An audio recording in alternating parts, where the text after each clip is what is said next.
Voilà, donc déjà, je vais juste te demander donc, de te présenter, de dire qui tu es, grosso merdo.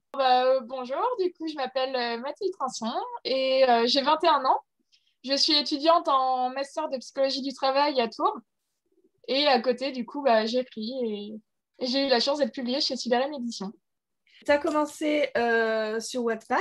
Qu'est-ce qui t'a poussé à t'y lancer au début? Alors, j'avais déjà écrit il y a vraiment longtemps sur Skyblog. Je ne sais pas si tu te souviens de la plateforme. Je crois que je ne l'ai jamais essayé, celle-là. En gros, c'est un site où on peut publier, enfin, on peut faire des blogs sur différents sujets. Et j'avais commencé à écrire des fanfictions à l'époque. Mais j'étais vraiment très jeune, hein. Et avec le temps, j'ai découvert Wattpad, où j'avais commencé à lire. Et du coup, au final, j'ai commencé à écrire et à publier dessus. Et voilà. Des fanfictions, par exemple, qu'est-ce que tu faisais? Alors, c'était surtout sur l'univers d'Harry Potter. Je faisais des fanfictions entre des personnages. Mais c'était vraiment, j'étais très jeune. Je devais avoir 11-12 ans à l'époque. Ah Donc, ouais! c'était pas des histoires très, très travaillées, quoi. Quand t'as dit jeune, je me disais 15 ans, tu vois?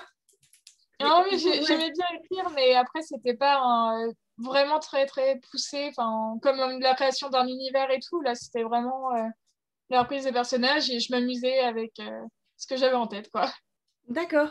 Et du coup, est-ce que quand tu as commencé à écrire, donc quand tu avais 11-12 ans sur cette plateforme, est-ce que tu avais pour objectif d'écrire, enfin d'être publié un jour, ou si c'était juste pour le fun comme ça et c'est venu après? Alors, quand j'écrivais vraiment très jeune, c'était vraiment pour le fun. Et après, quand j'ai grandi, je me suis dit, oh, ce serait vraiment top un jour de tenir son livre entre les mains. Et je pensais pas que ça arriverait, mais finalement, voilà. Et c'est dans cet objectif que tu as écrit Piégé? Pas du tout au départ. Je me suis dit à la fin, pourquoi pas le retravailler, l'envoyer en maison d'édition un jour. Mais alors, en fait, c'est un petit peu compliqué comment ça s'est fait. Mais Vas-y. il y a Eileen Baker, qui est auteure à Sudaren Édition, qui a fait un concours sur Wattpad avec des partenariats avec des maisons d'édition. Et elle m'a dit, écoute, j'ai envoyé ton livre au comité de lecture de Sudaren et ils ont bien aimé. Donc, si ça te tente, tu peux te publier chez eux. Et c'est un peu ça qui m'a poussée à faire la réécriture assez rapidement. Mais dans ma tête, c'était pas... Enfin, je ne comptais pas le publier aussi vite. Donc, D'accord. voilà, ça m'a un peu poussée à le faire rapidement, quoi. Tu t'es un peu fait surprendre en fait. Mm. C'est ça, exactement. Bon, et donc du coup, Piégé, comment est-ce que tu en es venu à le publier à la base, à l'écrire?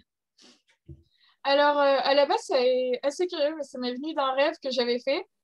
Et bon, le rêve, il a plus vraiment... Enfin, il n'a rien à voir avec le livre maintenant parce que je l'ai un peu remodelé au fur et à mesure de l'écriture. Mais c'est parti d'un rêve et du coup, au fur et à mesure, j'ai écrit et ça a donné cette histoire-là. Et voilà. Voilà, et tu t'es dit, je vais la publier sur Wattpad parce qu'après tout, je le fais pour mes fanfictions. C'est ça. D'accord. Et donc, tu peux nous en parler?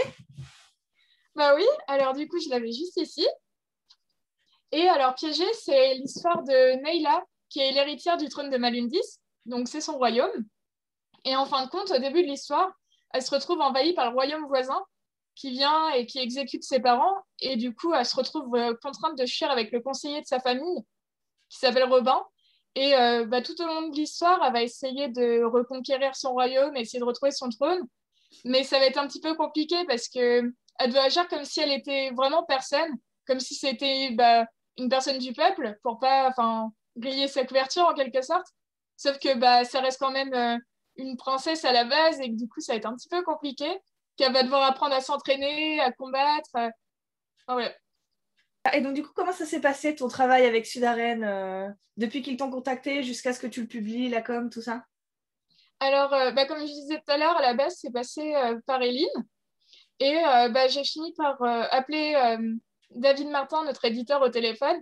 Donc, on a eu un long échange. Il m'a expliqué comment ça allait se passer pour la suite.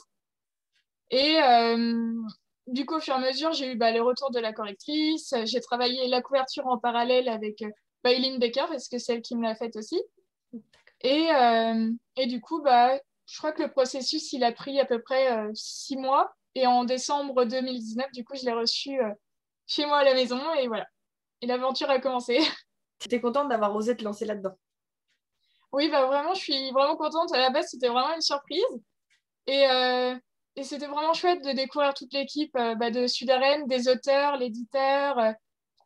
Enfin, vraiment, il y a une petite communauté derrière et c'est vraiment chouette. Bon.